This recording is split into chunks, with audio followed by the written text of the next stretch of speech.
like to introduce the report in a few words, just to say, so that you understand where we're coming from. The Global Education Monitoring Report started in 2002. It is an editorially independent report hosted and published by UNESCO. In 2015, it received a mandate, official mandate, after 12, 13 years of successful operation, to be the tool of the international community for monitoring progress on education in the SDGs, and also to monitor the implementation of the strategies that have been outlined in the guiding documents of this process, the Framework for Action for Education 2030.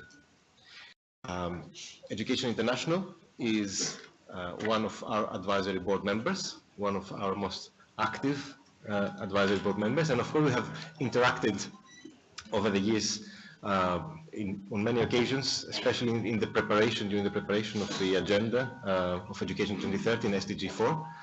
I have been really particularly pleased to, for our team to partner with you, both for the really substantive support, but also for the comments and the criticism, which is always delivered in style, as I was saying earlier. So with this very brief introduction, I would like to maybe add a couple of words to say that our report, given the twin mandate of monitoring and also focusing on implementation, has always two parts. A first part that focuses specifically on monitoring the international education targets. And secondly, there's a theme which is selected jointly with the advisory board. In fact, we proposed a set of themes and the advisory board debates and decides. Given that the report documents significant problems year after year, and the natural reaction is to ask who is responsible and what can be done with it, the board decided that our 2017-18 report, which was launched in October, would focus on accountability in education. And they say that a word, an image is worth 1,000 words, but because we dedicated about 60,000 words on the theme of accountability, a very complex issue, we decided to introduce that by a video, several images, which hopefully will get everybody online to understand what exactly it is that we're talking about. So if we could start with the video, please. All countries have committed to achieve equitable quality education by the year 2030. Governments are responsible for achieving this goal, but others have responsibilities too. Schools, teachers, parents and students, international organizations, private sector. Unfortunately, the challenge is large. Millions are not going to school, and many more are leaving school not having learnt enough. This year's Global Education Monitoring Report shows how accountability can help. Accountability helps show who is responsible for what, and how problems can be fixed. Governments are held to account by judges, parliamentarians, auditors, ombudsmen, and international organizations. But we all have the power to hold governments to account. The press, elections, and protests all play an important role. Schools must provide a safe and supportive learning environment. Governments can regulate, accredit, inspect, and monitor them. Parents can exercise control by taking part in school management or by choosing where to educate their child. Teachers teach, but they also do much more. They are guided by ethical codes, evaluators observe them, inspectors scrutinize them. Other teachers and the community also sometimes monitor their work. Parents must ensure students go to school well prepared. In some countries, they can be punished if they do not. Students must not disrupt other students' ability to learn and teachers' ability to teach. International organizations help determine our global goals, and member states can question their actions. Donors promise aid. Reporting and scrutiny can expose those falling short of their commitments. The private sector is increasingly influential. Regulations, codes of conduct, transparent contracts, and media scrutiny ensure private actors work for the greater good. Accountability matters. It really matters. But accountability systems don't always work. They can be unaffordable for poorer countries. If badly designed, they penalize the poorest erode teacher motivation, and narrow the curriculum. The GEM report shows what is needed. Reporting to international bodies, auditing the budget, monitoring, and regulating. Transparency is crucial. Clear and accessible information shows who's responsible for what is being achieved, and when systems break down. Trust is more effective than penalty. Punishing those who don't achieve strong education results is counterproductive. What we need is to build capacity and to provide resources. We need adequate information about the way education systems are working, and for there to be genuine commitment. Let's get accountability right.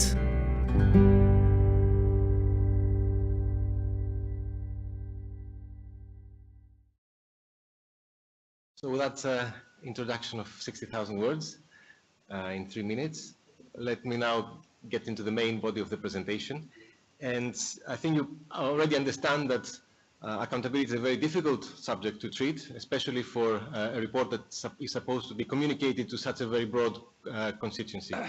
And I think it's important to start by saying that because there are multiple approaches to accountability, it's also very difficult to bring everybody on the same line because people have very different perspectives. Now, a greater emphasis on accountability, though, has taken place in recent years, and it has come into government from the private sector, the corporate sector, and it has come into education from other sectors. But in education in particular, it has been fueled by a number of other trends. First of all, it is the case that education systems in many parts of the world expanded rapidly, which led the calls for tighter management. In many countries, there were also calls for decentralization, which meant that while local governments had more authority, the central government also needed to have a control over financing and monitoring. In some countries, there had been calls, there had been complaints about the state of public education, and there were some people in some corners arguing for the introduction of some type of market in education. And finally, there was more availability of data, which facilitated transparency and made it easier for citizens to ask questions that previously perhaps were not available and possible to ask. Now, as I said, accountability is interpreted in many different ways. The way we have interpreted it is as a process that helps understand and show who is responsible for what and what can be done to fix problems. But it's very important to share from the outset a few key truths about accountability. Ambitious in education. Ambitious education outcomes, especially like those involved in SDG 4, really involve so many multiple actors, from governments right down to students, who fulfill shared responsibilities. While responsibilities are shared, accountability cannot be shared. It has to be pinned down to individuals and institutions, particular institutions. But that's complicated because people cannot be held accountable for outcomes that are beyond their control. Teachers, for example, cannot be solely blamed for particular students' test results because we know that these test results depend on so many different factors. So if accountability is to help us achieve SDG 4, then we need flexibility in the approaches because we know that some approaches may be effective in some areas and some levels, but may not be in others. In fact, they may well be detrimental. Now so accountability does matter for improving education systems, but accountability just for accountability's sake is misdirected. It should be understood as a means to an end and not as an end of education systems in itself. This report focuses specifically on governments, even though, as you gathered from the video, we discusses the responsibilities of all different actors. But the reason we focus on governments is that governments, at the end of the day, bear the ultimate responsibility for fulfilling the right to education. And it is not enough just to have that right in law. Citizens should also be able to challenge governments if this right is violated.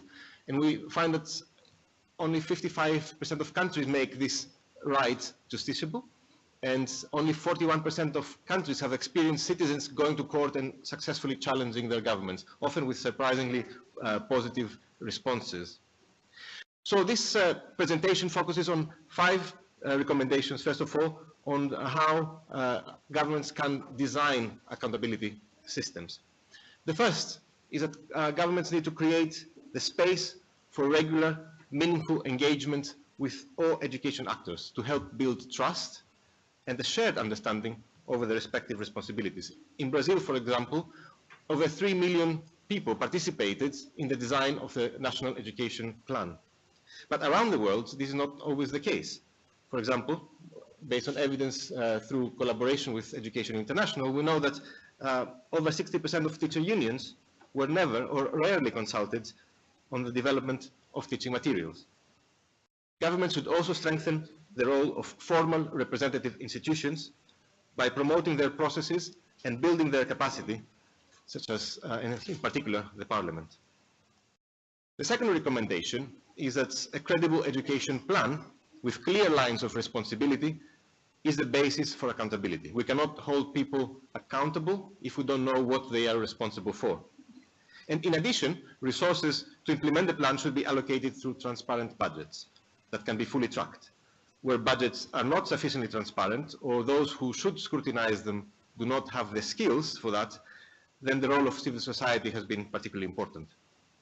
Finally, governments should produce a publicly available national education monitoring report, just as we do that at the global level, that covers all levels of education and analyzes progress against these plans and budgets. However, the report shows that since 2010, only 1 in 2 countries had ever produced a report of this kind, and only 1 in 6 does so regularly, mainly in Europe and Latin America. The third recommendation reminds us that laws and regulations are the backbone of a well-functioning state. But these are often absent. For example, our research shows that in almost half of countries, there were no regulations on class sizes. And these regulations should be comprehensive, covering both public and private institutions. Yet often they do not. In Lagos State, in Nigeria, for example, only a quarter of private schools had been approved by the ministry. Finally, regulations should not be short-sighted, but they should help drive equity and quality. They should, especially in the case of regulation and accreditation, they should be very clear to facilitate monitoring. And we have here an example of very poorly functioning monitoring mechanisms of private supplementary tuition, which grow in many countries. But we could only find one example, the case of Hong Kong, where the government had a formal process of registering private tutoring centers and prosecuting those that were not abiding by the rules. The fourth recommendation reminds us of this growing tendency, especially in high-income countries, but also increasingly in middle-income countries, to use student test scores to sanction schools or teachers. But instead of improving learning outcomes, we find that these can actually undermine education quality and learning. For example, for 11 countries that participated in the OECD PISA assessment between 2003 and 2015 that were applying such a mechanism, in 5 learning outcomes improved, but in 6 they declined. Governments should avoid punitive accountability for teachers and schools, especially those based on narrow performance measures, because they promote unhealthy competition, they narrow the curriculum, they encourage teaching to the test, they demotivate teachers, and they also disadvantage weaker students. A somewhat similar approach is to promote market-based systems, which are supposed to motivate schools to counteract pressures from parents to move their children elsewhere. However, the overwhelming evidence that the report brings is that these actually end up leading to more segregation. The final recommendation for a design is that governments need to allow for democratic voice and protect media freedom. The media is a vital partner, helping put pressure on governments. They publish investigative stories that often expose corruption, or they channel very interesting research findings from academic and other research institutions. But they also provide simple information to people that have limited access to it. In Uganda, for example, the government ran a newspaper campaign to publish information on grant disbursements down to schools. As a result, schools that were closer to a place that was selling a newspaper were more likely to receive the grant that they had been officially allocated. Finally, ombudsmen, who have been influential in promoting the right to education, for example in Latin America, must also remain independent to be effective as channels for citizens to voice their complaints. However, regardless of design, if governments and other key stakeholders lack information resources and capacity, these three key enabling conditions, accountability is very hard to implement. So, three final recommendations on the implementation. Governments should invest in information, but the kind of information that improves understanding of the education system's strengths and weaknesses. In Kenya, for example, 72% of parents did not know what actions to take once they were provided with student learning data. At the same time, we must be judicious in the data we select to collect and the use we make of it. All data collected should be tailored to its intended use, and the cost of collecting them should match the capacity of the country to process it. Even in a rich country, such as in England, 56% of teachers argued that increased data collection created more unnecessary work. Reporting tasks for teachers and principals should not be merely procedurals, but must be linked to improved teaching. The second recommendation is that adequate finances should be provided to fund the education system and any accountability system that might be introduced. Governments should spend at least 4% of GDP or allocate at least 15% of total government expenditure on education. But 1 in 4 countries in the world did not reach either of these two benchmarks. Donors should also keep to their commitment to fund education, to allocate, first of all, 0.7% of their national income to aid, and 10% of that to primary and secondary education. However, the share of aid to education has fallen for 6 years in a row and is now below 7%. Not only that, the report also shows that donors increasingly allocate their aid through results-based financing mechanisms.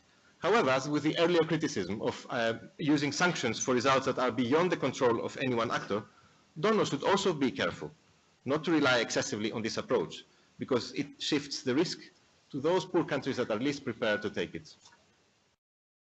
Finally, actors should be equipped with the skills that they need to fulfill their responsibilities, and that's a fundamental question for accountability. Governments should ensure that strong institutions are in place, including the police, the judiciary and auditors, so that they can deter, detect and investigate corruption in education. Corruption is a real issue. We tend to often think of construction as a sector that is particularly vulnerable to risk of corruption. However, evidence even from the European Union, something that our colleagues here in Brussels found quite disturbing, show that education was even more at risk of corruption because there was a higher percentage of single bidders in contracts related to education and training. Governments, secondly, should train teachers, but should also train teacher evaluators.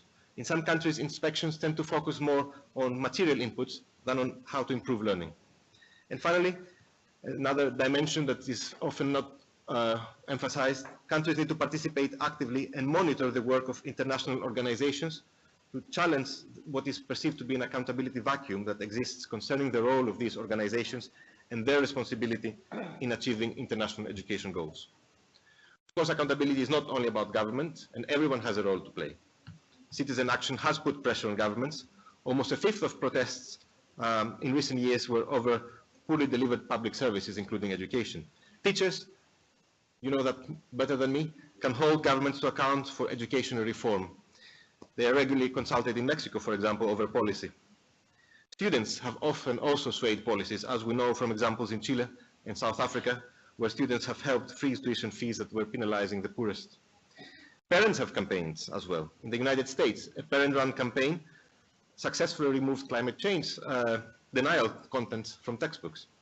And finally, civil society plays a very strong role. In the Philippines, volunteers helped monitor textbook delivery points, reducing costs by 2/3. In Argentina, an NGO took the Buenos Aires city government to court over its failure to deliver its promises on early childhood education spending and won. So accountability, to conclude, is increasingly seen as part of a solution to solving education's problems. And our report welcomes this because we don't forget that we ourselves were established as an accountability tool, helping to identify problems, point to solutions, and potential future action. But we also know that accountability can be a way of reaching our commitment, because hiding in anonymity is likely to lead to complacency, even the most well-intended actors. But we must proceed with caution, as this presentation has shown. So help us set accountability right in education to achieve our common education goals. Thank you very much.